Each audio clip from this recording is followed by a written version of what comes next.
दोस्तों नमस्कार। एमजीवी study point YouTube channel में आप सभी का स्वागत है। दोस्तों यूपीपीसीएल के लिए स्पेशल हम आज की इस वीडियो में कंप्यूटर क्वेश्चंस पर बात करेंगे। वेरी इंपॉर्टेंट क्वेश्चंस है, यूपीपीसीएल एग्ज़ाम में आपके लिए काफ़ी हेल्पफुल रहेंगे, इसलिए सभी क्वेश्चन को लास्ट तक आप ज़रूर देखें। दोस्तों सभी क्वेश्चंस को हम आपको पूरी तरह से एक्सप्लेन करके समझाएंगे कि इसका आंसर ये कैसे आया, इसलिए आपसे निवेदन है कि लास्ट तक सभी क्वेश्चंस को आप ज़रूर देखें। क्वेश्चन पसंद आ जाए तो वीडियो को लाइक ज़रूर करें। आप हमारे चैनल पर नए हैं तो आप चैनल को सब्सक्राइब ज़रूर करें। आप वीके नॉलेज इलेक्ट्रिकल पर विजिट करके इलेक्ट्रिकल से संबंधित नोट्स और वीडियो भी देख सकते हैं, यूपीपीसीएल के लिए काफ़ी हेल्पफुल रहेंगे। एमजीवी स्टडी पॉइंट पर पहले से भी कंप्यूटर के क्वेश्चंस अपलोड है, उनको भी ज़रूर देखें। चलिए दोस्तों क्वेश्चन से शुरू करते हैं। आज का हमारा नंबर 1 सवाल है, क्वेश्चन हिंदी में है क्योंकि यूपी स्पेशल हमने तैयार किया है और यूपी वालों को हिंदी अच्छे से समझ में आती है। नंबर 1 हमारा सवाल है कि जब एक ईमेल अनेक लोगों को एक साथ भेजा जाता है तब उन सभी रिसीवर्स के एड्रेस को हम किस से अलग करते हैं।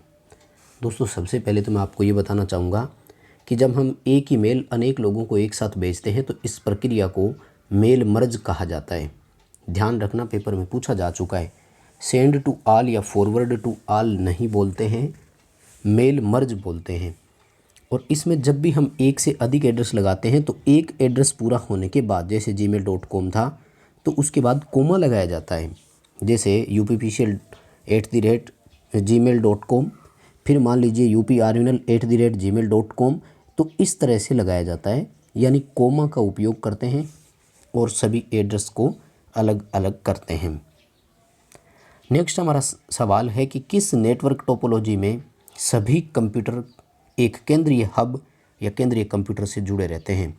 दोस्तों नेटवर्क टोपोलॉजी के टोटल 5 प्रकार होते हैं, रिंग, स्टार, बस, मेस और हाइब्रिड। जो स्टार टोपोलॉजी होती है इसमें एक केंद्रीय कंप्यूटर होता है जिसे केंद्रीय हब कहा जाता है, बाकी सभी नेटवर्क या कंप्यूटर इससे जुड़े रहते हैं। इस टोपोलॉजी की ये एक हानि भी कह जा सकती है कि एक ही कंप्यूटर केंद्रीय से जुड़े होने के कारण यदि इस केंद्रीय हब या कंप्यूटर में कोई प्रॉब्लम आती है तो सभी इससे जुड़े नेटवर्क बंद हो जाते हैं। नेक्स्ट हमारा सवाल है, निम्न में से कौन सा प्रेजेंटेशन का सॉफ्टवेयर नहीं है। प्रेजेंटेशन किससे प्रदान नहीं कर सकते। ओपन ऑफिस इम्प्रेस से प्रदान कर सकते हैं, ये लिब्रे ऑफिस का है जो ठीक माइक्रोसॉफ्ट पावर पॉइंट की भांति ही व्यवहार करता है। यानी जैसे माइक्रोसॉफ्ट जो है उन्होंने पावर पॉइंट तैयार कर रखा है, ऐसे ही लिब्रे ऑफिस ने क्या किया है, इम्प्रेस तैयार किया है। इन्हीं के जैसा एक और होता है, उसको बोलते हैं स्लाइड शार्क, यानी स्लाइड को दिखाने के लिए होता है। माइक्रोसॉफ्ट एक्सेस जो है ना, ये प्रेजेंटेशन का सॉफ्टवेयर नहीं है, इसको DBMS भी बोलते हैं, डाटाबेस मैनेजमेंट सिस्टम के काम आता है ये। क्वेश्चन का आंसर अपना सी रहेगा। नेक्स्ट हमारा सवाल है कि यदि L का ASCII कोड 01001100 है तो M का कोड क्या होगा। देखो L के जस्ट बाद में M आता है ना, इसलिए लास्ट वाले जो 4 डिजिट होते हैं ना इनको पकड़ा करो। जो 1100 है ना, तो 1100 के बाद क्या आएगा, 1101, तो बस वही कोड कर दीजिए, स्टार्टिंग वाले सेम रहेंगे। क्वेश्चन का आंसर अपना बी हो जाएगा। ठीक है, याद रखें। इसी तरह M के बाद क्या आता है, N। मान लीजिए L का देख करके सीधा सीधा N का पूछ लेते तो क्या करते, L से पहले M का निकाल दो और M के बाद N आता है, तो 1101 के बाद क्या आएगा, 1110, C उत्तर कर देते। मान लीजिए कि L से पहले का पूछ लिया जाता अपन से, ठीक है, तो क्या करना था, 1100 से एक स्टेप पीछे आ जाओ और 1100 से जो एक स्टेप पीछे बनेगी वो क्या बनेगी, 1011, तो ये हो जाता। अभी अपना उत्तर बी रहेगा। अगला हमारा सवाल है कि बिना किसी एरर और बिना किसी थकान के एक कंप्यूटर लगातार काम कर सकता है। कंप्यूटर की इस विशेषता का नाम क्या है। दोस्तों इस विशेषता को बोलते हैं उद्यमशीलता, इंग्लिश में इसको डिलीजेंस कहा जाता है। वर्सेटिलिटी का मतलब होता है, बहुविज्ञता का मतलब होता है कि वो सब कुछ जानता है, यानी आप कुछ भी उसमें काम कर रहे हो और वो उसको करके भी दे रहा है, ये इसकी बहुविज्ञता कहलाती है। गति किस में आएगी, गति विशेषता इसमें आएगी कि इसने कोई टाइम नहीं लिया, आपने जो उसको इनपुट दिया तुरंत उसके बदले आउटपुट दे दिया उसने, वो उसकी गति कहलाती है। कंप्यूटर का कोई आईक्यू नहीं होता, तो ये कंप्यूटर की विशेषता नहीं, ये कंप्यूटर की कमी है। ध्यान रखना, आ सकता है कोई पेपर में सवाल आ जाए कि निम्न में से कौन सी कंप्यूटर की कमी है। तो कंप्यूटर का खुद का कोई आईक्यू नहीं होता है। खुद का आईक्यू का मतलब ये खुद नहीं सोचता है। आपने जो कमांड दी है ये उसी के बदले काम करेगा। अब अगर आपने गलत कमांड दी है तो ये गलत आउटपुट भी दे देगा। अगला सवाल है कि CDRW में RW का मतलब रीड एंड राइट है। ये कथन सही है, ये कथन गलत है। रीड सही लिखा है लेकिन राइट की जगह वर्म आएगा, रीड की जगह रिकॉर्ड आएगा, राइट बिल्कुल सही लिखा है। तो हम सब इसका मतलब अच्छे से जानते होंगे। CD का पूरा नाम कॉम्पैक्ट डिस्क होता है और ये एक तरह से मैग्नेटिक डिस्क की ऑप्टिकल डिस्क की श्रेणी में आती है। मैग्नेटिक डिस्क में हार्ड डिस्क और फ्लॉपी आती है। CD और DVD जो है वो ऑप्टिकल डिस्क की श्रेणी में आती है। CD 3 तरह की होती है दोस्तों, एक तो दो तरीके की, एक तो CDR और एक CDRW। CDR का मतलब होता है कॉम्पैक्ट डिस्क रिकॉर्डेबल, यानी इसमें केवल रिकॉर्ड किया जा सकता है। और CDRW का मतलब होता है CD रीराइटेबल। रीराइटेबल का मतलब पुनः लिखा जा सकता हो जिस पर। तो ये कथन गलत है, रीड एंड राइट नहीं आएगा, रीराइटेबल होता है, यानी पुनः राइट करने योग्य। अगला सवाल है कि सॉफ्टवेयर और उसमें बनी फाइल के डिफ़ॉल्ट एक्सटेंशन नाम से संबंधित निम्न में से कौन सा सही सुमेलित है। MS वर्ड में बनी फाइल को डॉक्यूमेंट कहते हैं और इस फाइल का एक्सटेंशन नाम .docx होता है। 2007 2010 की जो विंडो थी उन सभी में, 2003 वाली विंडो में X नहीं होता था, .doc होता था।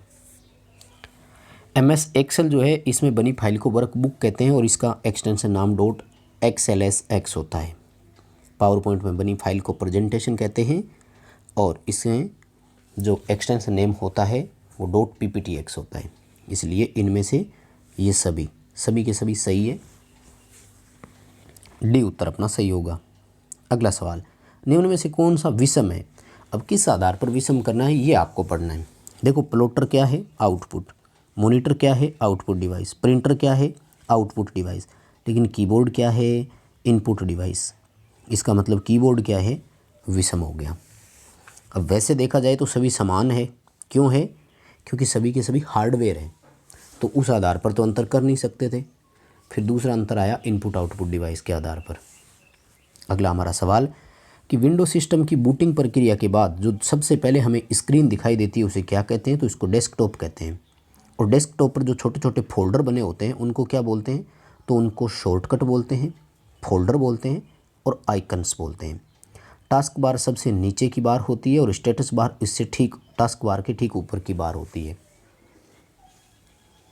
अगला हमारा सवाल है कि निम्न में से कौन सा यूटिलिटी सॉफ्टवेयर नहीं है। देखो, सॉफ्टवेयर होते हैं मेन तो दो ही, एप्लीकेशन सॉफ्टवेयर और system software.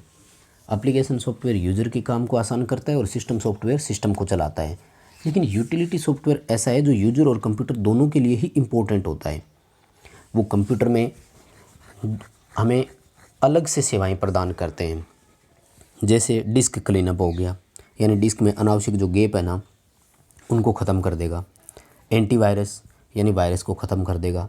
File compress, 2 GB की फ़ाइल थी उसको छोटा करके 500 MB में ही समेट दिया, फाइल कंप्रेसर हो गया। ऑपरेटिंग सॉफ्टवेयर है ना, ये नहीं होगा, या ऑपरेटिंग सिस्टम जो है ये यूटिलिटी सॉफ्टवेयर नहीं है। ऑपरेटिंग सिस्टम जो है वो सिस्टम सॉफ्टवेयर की श्रेणी में आता है। डी उत्तर सही रहेगा। आगे का सवाल है कि निम्न में से कौन सी पोर्टेबल मेमोरी डिवाइस नहीं है। पोर्टेबल का मतलब होता है जिसको हम एक कंप्यूटर से दूसरे कंप्यूटर में आसानी से लगा लें। जैसे पेन ड्राइव को डाल सकते हैं, CD को लगा सकते हैं, DVD को लगा सकते हैं, लेकिन हार्ड डिस्क और फ्लॉपी डिस्क को नहीं लगाया जा सकता। ये पर्टिकुलर उसी कंप्यूटर में होती है और उसी कंप्यूटर में अपन इसको डाल करके रखते हैं। अगला अपना सवाल है कि माइक्रोसॉफ्ट एक्सेल के निम्न फंक्शन का मान क्या होगा। पावर 25, इसका मतलब होता है 2 की पावर 5, सीधा सा है और कुछ नहीं। 2 की पावर 5 का मतलब समझ गए क्या, 2 × 2 × 2 × 2 5 बार करना है। कितना आएगा, 32 आएगा। अगर यही संख्या अपोजिट लिखी होती, यानी 5,2 होती, इसका मतलब 5 की पावर करनी है, यानी 5 की स्क्वायर 2 करनी है, उस समय उत्तर आता 25। अगर फॉर्मूला ही गलत होता, जैसे बराबर का निशान नहीं लगाया होता, तो फिर हैश नेम आता, और हैश हैश हैश ये तब आता जब रिजल्ट इतना बड़ा होता कि वो सेल में शो ही नहीं हो सकता है, उस समय आता है। नेक्स्ट हमारा सवाल है कि विंडो के संदर्भ में GUI का पूरा नाम क्या होता है। इसका पूरा नाम होता है graphical user interface. Window operating system सामान्यतः 2 तरह के होते हैं, एक GUI, दूसरा CLI। CLI का पूरा नाम होता है कमांड लाइन इंटरफेस। बहुत से ऐसे हैं जो GUI ग्राफिकल यूजर इंटरफेस नहीं होते हैं, जैसे यूनिक्स और MS DOS। विंडो जो होता है वो GUI प्रकार का है, लेकिन यूनिक्स जो ऑपरेटिंग सिस्टम है वो CLI प्रकार का होता है। अगला हमारा सवाल है कि इंटरनेट पर ट्रैफिक व्यवस्थित करने का कार्य किसका है। तो ये काम राउटर करता है, यानी रूट बोलते हैं अपन जिसको। तो ये राउटर यही है जो ट्रैफिक को मैनेज करता है इंटरनेट पर। अगला सवाल है कि बैंक में चेक पढ़ने के लिए किस इनपुट डिवाइस का उपयोग करते हैं। MICR का उपयोग करते हैं, क्योंकि चेक, DD डिमांड ड्राफ्ट ये सारे चुंबकीय स्याही मैग्नेटिक इंक से लिखे जाते हैं, और इसका पूरा नाम मैग्नेटिक इंक कैरेक्टर रीडर या मैग्नेटिक इंक कैरेक्टर रिकॉग्निशन भी बोल सकते हो। OMR जो होता है ऑप्टिकल मार्क रीडर बोलते हैं, ये कागज़ पर पेन या पेंसिल से किए गए निशान को पढ़ता है। OCR का पूरा नाम होता है ऑप्टिकल कैरेक्टर रीडर, ये कागज़ पर लिखे गए कैरेक्टर को पढ़ता है।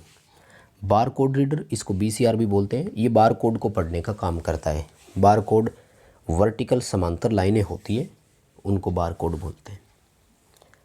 अगला सवाल है निम्न में से कौन सा वेब ब्राउज़र गूगल के द्वारा विकसित किया गया है। गूगल ने क्रोम जो है उस वेब ब्राउज़र को किया है, गूगल क्रोम पूरा बोलते हैं अपन इसको, आप भी यूज़ करते होंगे। मोबाइल सॉफ्टवेयर में सबसे ज़्यादा इसी का इस्तेमाल हो रहा है। सफारी जो है वो एप्पल का है, फायरफॉक्स जो है वो मोजिला का है, और एज जो है वो माइक्रोसॉफ्ट का है। साथियों आप चारों के चारों याद रखें, इंपॉर्टेंट बहुत है, पेपर में पूछे जा सकते हैं। ठीक है, गूगल का क्रोम है, एप्पल का सफारी, मोजिला का फायरफॉक्स, माइक्रोसॉफ्ट का एज।